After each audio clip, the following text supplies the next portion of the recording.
Gareth Southgate has a problem. He's picked a 33-man provisional squad for a 26-man tournament. Clearly, he's undecided on who to take, and that's where we come in. We, the people, are going to be picking the England squad that Gareth should take to Germany to win Euro 2024. And what better way to do it than a tier list? I know, it's just great, isn't it? Gareth, have no fear, we are going to be helping you. We're going to be picking the squad that you need to be taking to win the tournament. So, without further ado, let's get into it.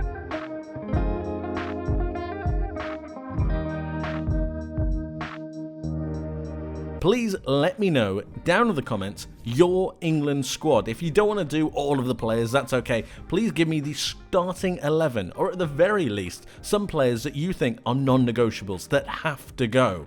Please let me know in the comments. I would love to hear from you guys, so get involved. But we're going to be continuing. We have our tier list here. We have starting 11, I think that's pretty self-explanatory. Must go, which is also pretty self-explanatory. In the 26 and just out, 7 players that we're going to be having a look at today will not be in the squad. It's unfortunate, but some people have to miss out. And then I have an extra category, as you can see at the bottom here. We have 100% out.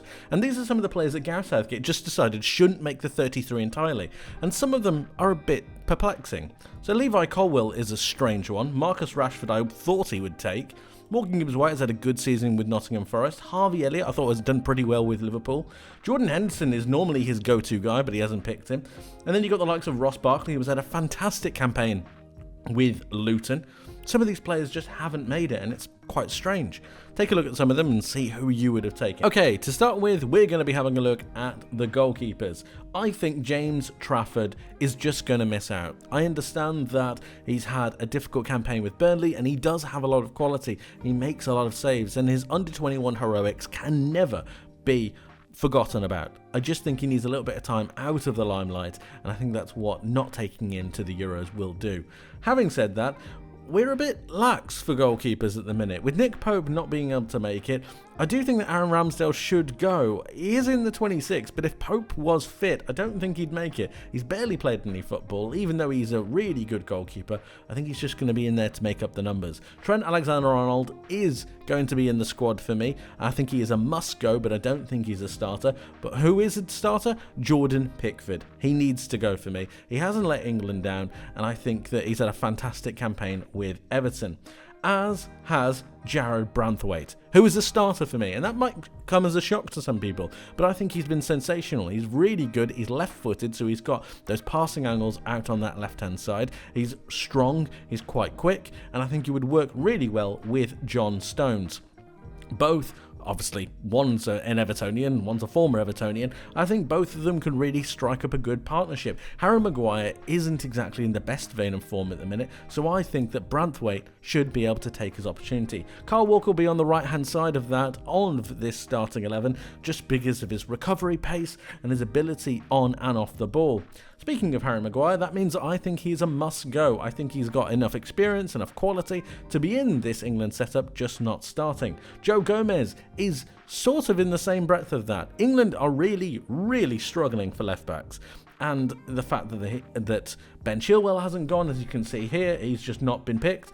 Levi Colwill isn't even an option. You've got the likes of Tyrick Mitchell, who isn't even on this list. He hasn't been picked either. And I think that's possibly where England are going to fall short, but it's just a little bit crazy, the fact that we only have one left back, and we'll get to him a little bit later. Declan Rice, for me, obviously has to be in the starting 11. A sensational campaign with Arsenal, and he's normally pretty good for England as well, as is Jude Bellingham. We're really starting to build up our starting 11 now. It's starting to take shape. If you'd like me to do an actual proper setup video for England on how I think they should play and the tactics involved for that, let me know in the comment section below. As well as letting me know your players for this England starting 11. Get involved, please do. I would love to hear from you. Let's continue. Bukayo Saka, for me, obviously has to start for England. He's been run into the ground by Arsenal to a certain extent, but I still do think he needs to be in this England setup. Kobbie Mainoo, for me, I think has to go. I really do. I was umming and ahhing between him and a couple of other players, but I do think he needs to be in this starting 11. Or not in the starting 11, but in the squad. You understand what I'm saying. But somebody who does need to be in the starting 11, as I was looking at him, is Conor Gallagher. Now, you might think that's a little bit strange. And if you'd like me to do a starting 11 video, I will happily explain my choice a little bit further. But there is a balance that Conor Gallagher brings with the rest of these attacking players, and I just think that he's someone that could really possibly be the glue for some of this England setup. Cole Palmer for me has been sensational, but I think he is a must-go and not a starter.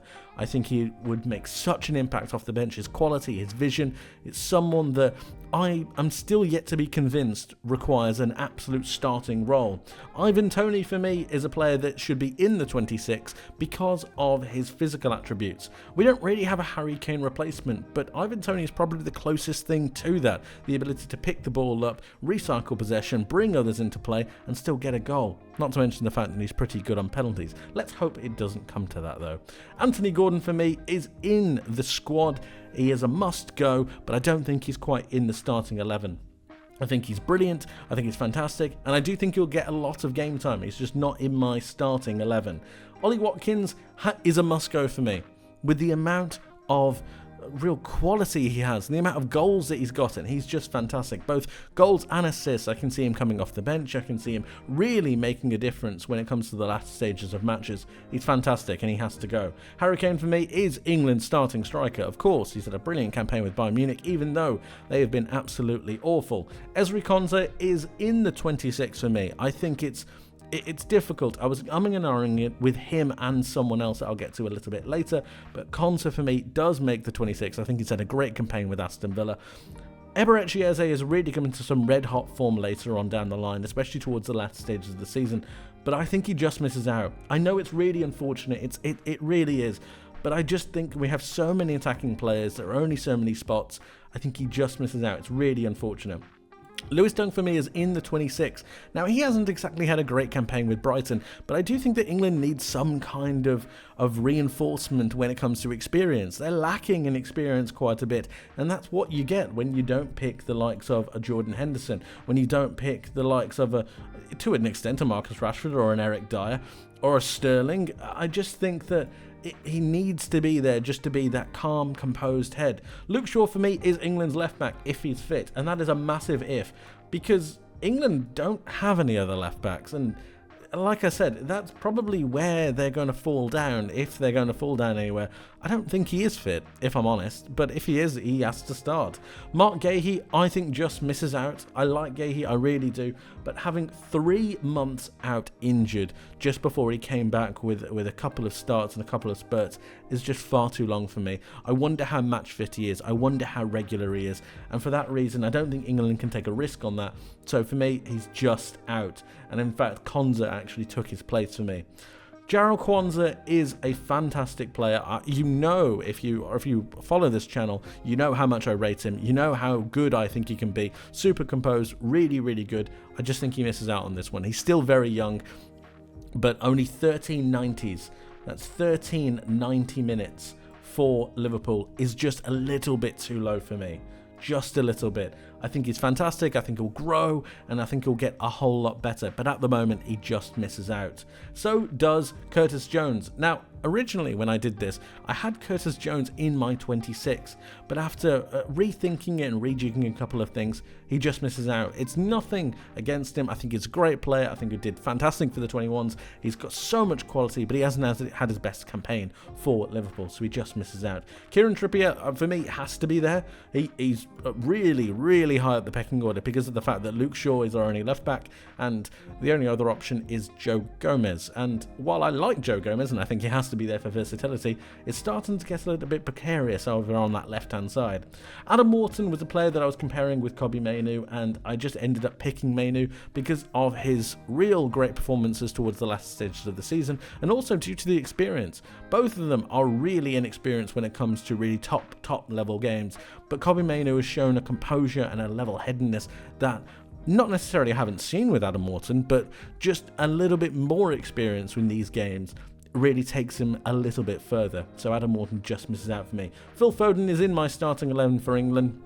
I believe he's going to be on that left-hand side, drifting infield. I think he would be fantastic there. He's had a great campaign with Manchester City, and I think we need to find a way to get one of our best players into that starting 11. Jack Grealish is in the 26 for me, but he hasn't had a good campaign with England, and so I do believe that he should be there, especially for his ability to come off the bench, to win a couple of fouls, to be able to open up the channels, open up a bit of space. But at the moment, he doesn't start, and he's not really a must-go for me either. I think Anthony Gordon is ahead of him. I think Cole Palmer is ahead of him. He's just really been put down the pecking order due to his lack of form, but I still think he goes.